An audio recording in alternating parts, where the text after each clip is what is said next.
Sir, good afternoon. Your name? Okay. State your name again for me. Sanders. I thought that's what you said. Alrighty. Okay. Okay. Good afternoon. Mr. Sanders has two cases. All right, and one of he has some tickets. I'll address the tickets first. Mr. Sanders, because you failed to appear for a court hearing, there was a bench warrant issued. So the court's going to set that bench warrant aside. You do have the right to remain silent. Anything you say can and will be used against you. You also have the right to an attorney, and if you cannot afford an attorney, one will be appointed for you. Court is calling ticket number SX 4479116. 11925, you're charged with driving while license suspended. You could face up to 93 days in jail and or receive a fine in the amount of $500. The court is going to enter a not guilty plea on your behalf, set a personal bond in that matter, and you have a pretrial that's scheduled for July the 8th at 9:00 a.m. before Judge Archer. Okay? That'll be by Zoom too. All right. Now, can you restate your name for the record, please? All right, the court is calling case number 2406085301. The people of the state of Michigan versus D'Angelo Tim Sanders. And the court will also call case number 25057540001. The people of the state of Michigan versus D'Angelo Tim Sanders. Appearances, please. Thank you. I'm both Steve Vincent, P71917. Brad Murad, P83665. On behalf of Mr. Sanders, on both matters, we waive the formal readings and stand mute. He's been advised of his constitutional rights. All right, then the court will enter a not guilty plea on behalf of Mr. Sanders. Mr. Vincent, you want to address both at the same time, or you want to start with the 24 case? This is how I'll start out, Magistrate. Mr. Sanders is probably one of the most dangerous people in the community right now. I see his prior record, and now I see the cases before us. It appears as though each and every day he puts this community as well as himself at risk. We're asking for a $50,000 cash surety on both of these. We're asking for a tether with home confinement. We're asking for an alcohol tether. Magistrate, just briefly, I have this defendant being convicted of his first alcohol-related offense being a high BAC, October of 2015. He followed that up December of 2019 with an impaired. He followed that up with another impaired coming out of 36th District Court, April of 2019. Prior to the conviction in April of 19 over here, he was convicted of an impaired second in Highland Park in March of 2019. He ended up following that up with an R&O. I have two cases in front of us now where the BACs, after the police ended up having to respond because he crashed his vehicle in both of these instances, were a .245 and a .28 respectively. Now, Magistrate, yes. One moment, Mr. Vincent, let me stop you. I don't know. You mentioned a case out of Highland Park. Might be a conflict. I might have been a prosecutor on that when I was there at the time. The conviction date was March 26th of 2019. He was convicted of an OWI second. And Judge, for the record, we would waive any potential conflict on our end. I don't know, just for you to know that we're comfortable with you proceeding here. What about the people? I don't know, and I don't know. It really doesn't matter. It doesn't matter to me, Magistrate, if it was you or any other magistrate. I think you can see this situation for what it is. Okay. Yes, and again, I don't know. I was there at that time, so I don't. But I don't know, and it's not fine. And I appreciate Mr. Morad to make it easy, but it really doesn't matter here at this point. I think everybody can see the danger that this defendant poses. A no drinking condition isn't going to stop this defendant. A tether isn't going to stop this defendant. The only thing that we're left with is cash here. These were two crashes, and I continuously hear defense counsel, and he's probably one of the best at what he does, continuously arguing mitigating circumstances, but we have all the circumstances here. We have high blood alcohol contents. We have multiple prior alleged alcohol offenses. We have an offense that ended up taking place this year. We have crashes as a direct result of his alcohol. We have them all close in time. We have an individual who continuously is told not to drive, doesn't have a license, but continues to drive. And these blood alcohol contents are ridiculously high, ridiculously high. He's putting everybody at risk. He's putting you, he's putting Mr. Morad, he's putting myself, our families, everybody we know and don't know at risk. So I'm asking for a cash bond on all of these. I'm also asking for both tethers because we do feel as though he continuously poses a danger to this community. Fortunately, he hasn't done anything to himself.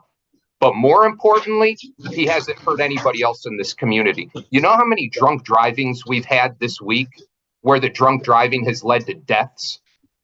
I've had to handle those cases. And now I have an individual who has, this is his 5th and 6th alcohol-related offenses, and he continues to do it. So I'm not backing down on this, magistrate. You may see this differently, but we're asking for those higher cash bonds with tethers, the alcohol as well as the home confinement. Okay, thank you. Mr. Morad. Obviously, I can't dispute Mr. Sanders' prior criminal history. Obviously, when we look at it, we see that there was a problem, and we see that problem that continued at least through January of 2025. Now, what I can tell you is this.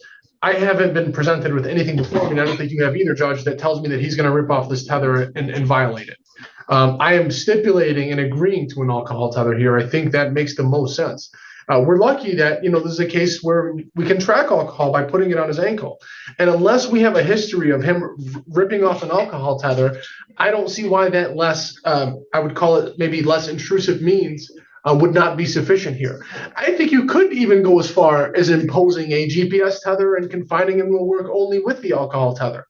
I think that gives you both guarantees that you're looking for. One, that he's not on the road, and two, that there's no alcohol in his system. And again, without any sort of evidence that shows us that, hey, this guy skips out on court, he rips off his tether, I don't see a reason to keep him in the county jail in a $50,000 cash. I would ask you for the alcohol tether. I think that's the best nature for everybody. I think the GPS with it might be a little, over the top, but if it's between that and a cash bond, Judge, I think those are both two examples of less intrusive means that could both protect the community, protect our clients' rights, and put him back home and make him not lose his job. He is working as a high-level driver. He works from 3 p.m. to 11:30 p.m. Monday through Saturday. Again, this is a disease that never becomes anybody's problem until you allegedly get behind the wheel, right? And I think that there are means that the court can put in place here to make sure that doesn't happen without keeping him in the county jail. So that's what I'd ask the court to do. Okay, one moment. The court is going to take a brief break. Give me one. Okay. All right. Thank you for your patience. So what I need to do in terms of this matter is, Mr. Sanders, do you remember me? I'm a part.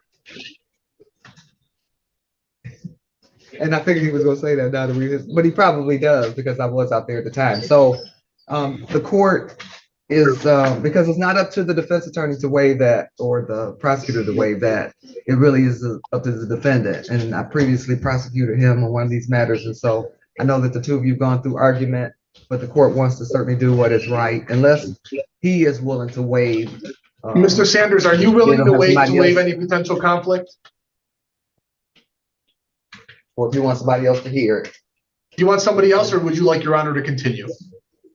Magistrate, who would replace you in your place? Bill Burton is down here. What do you want to do, Mr. Sanders? Are you comfortable with Your Honor proceeding, or would you like somebody else? I think he's saying you can proceed, Judge. You know what? Yeah, and that's interesting. But I feel more comfortable if Magistrate Burton handled that, because I don't want any blowback. As far as, you prosecuted me, he could say that he's waiving it, but then he'll try to challenge it later. So I just rather keep everything above board. So, Bill, can you come and handle this one for me? Okay, so DDC, can we do this?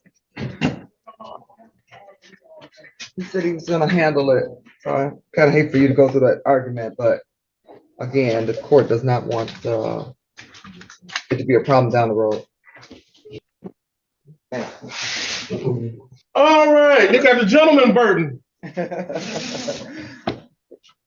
All right, you all right? Yes. All right, these cases have been called. D'Angelo Sanders, he's waived formal reading, stand mute, and all that other good stuff. They just gonna buy. All the good Oh, stuff, Judge. okay. All right, so what's the bond argument? Mr. Vincent, good to see you. It's good to see you, Magistrate. I know I have a tendency of being loud, and I know you were probably close in proximity. Did you hear anything related to these arguments yet? Don't take this as being offensive, but I tune you out when I'm not on the bench. All right. Well, then I guess we'll have to start from square one here. But this defendant. I see. Just hold on. I see he's got 2 OWI third offense notices, Yeah. and I am inclined to give him an alcohol tether, just for the fact of that. I just want to put that on the record. That's been my policy. Is there an objection to that? No, No objection from the defense, but I think the people are asking for cash bond as well. Okay, go ahead, Mr. Vincent. What's your argument? Magistrate, I'm asking for 50,000 cash on each one of these.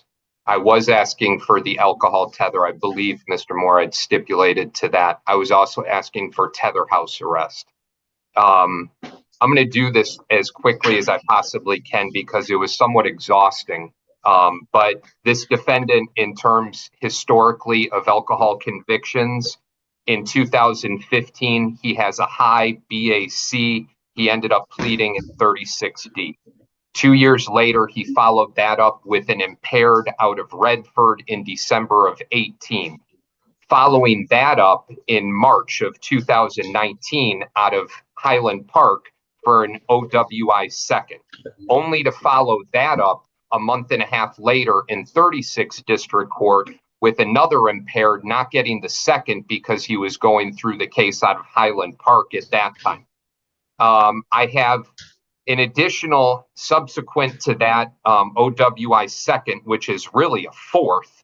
I have a misdemeanor R&O, and then I have this first of 2 instances of this defendant crashing on a local freeway while his blood alcohol content, after 2 hours, they ended up taking a blood draw 2 hours later, a 0.28, and that was after he crashed.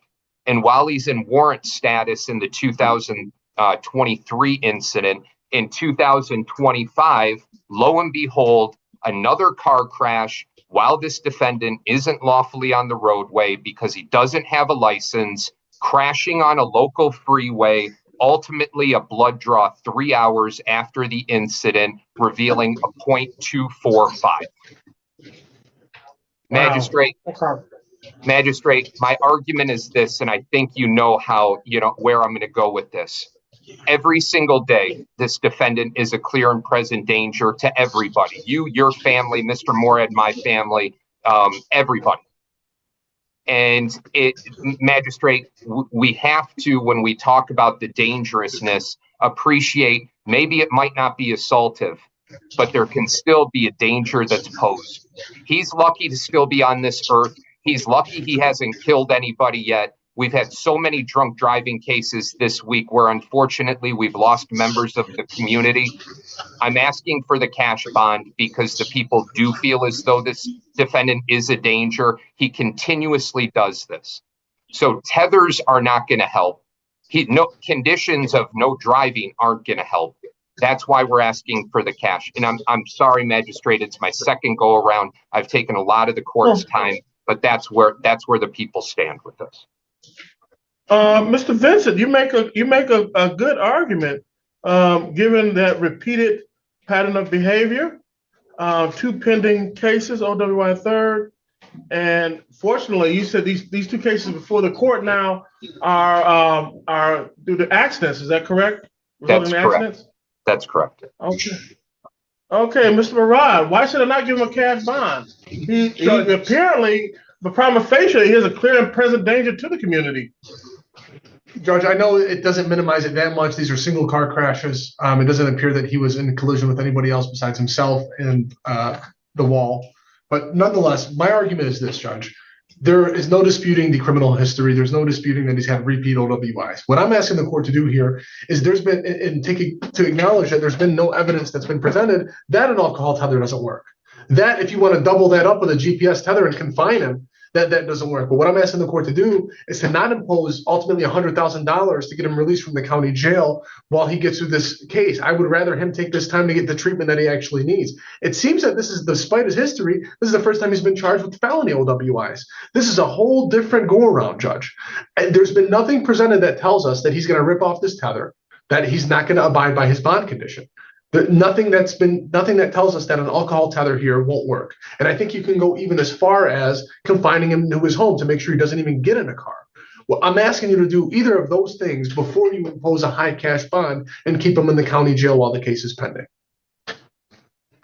My only response to that is, while on probation for an impaired out of Redford in December of 2018, he ends up picking up a second case where the court had ordered him otherwise.